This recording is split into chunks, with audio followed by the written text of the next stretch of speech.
what my garden taught me about investing. You ever noticed how life sneaks in lessons when you least expect it? For me, it happened in the middle of a garden.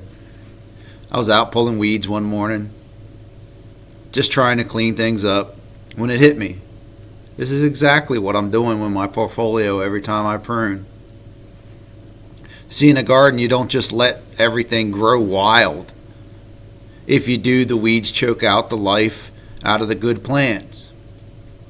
So you cut back, you prune, you clear room for the stronger plants to thrive. That's the same thing I do when I prune $100 out of my stocks. I'm not killing the plant, I'm strengthening it. I'm taking the excess, the profit at the top, and redirecting it down to the soil, the bottom stocks that need more growth. Just like a garden, the portfolio gets healthier when you trim what's grown too heavy and feed what's still growing. Now here's the thing, a garden doesn't explode overnight. You plant seeds and you wait. You water them and you wait. Some days you walk out and it looks like nothing is happening. But underground, the roots are spreading, the soil is working, and life is being built. That's what dividends are in your portfolio. Those little deposits, $1 here, $10 there. They're the roots spreading underneath. You don't always see the big flashy growth right away, but over time the foundation gets stronger. And just like a garden, patience is everything. If you give up too soon, you'll never see the harvest. But if you stay steady, if you prune at the right times, if you keep feeding the bottom and letting the cycle continue, one day you'll look up and realize, this is really flourishing. It's really producing a life of wealth for me over the long term so that I can leave for my children's children. Be able to bless that organization, that nonprofit that you've always wanted to give to.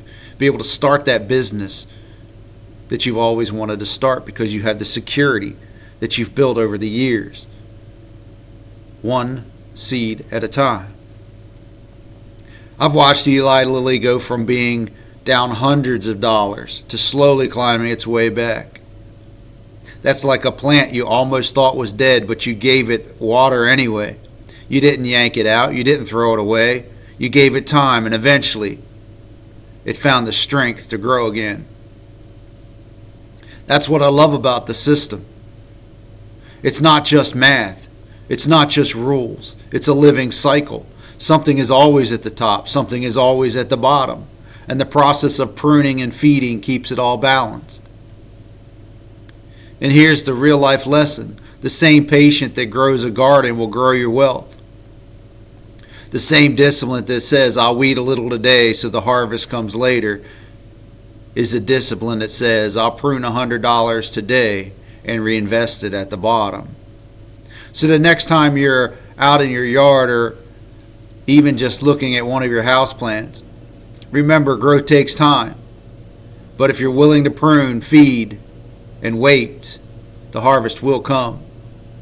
And as always, I'm not a financial advisor. I'm just someone on the journey with you, sharing what gets shared with me. And what I know has worked for me. And if it works for one, it'll work for others. Stay diligent. Keep weeding the weeds. And keep planting the seeds. See you next time.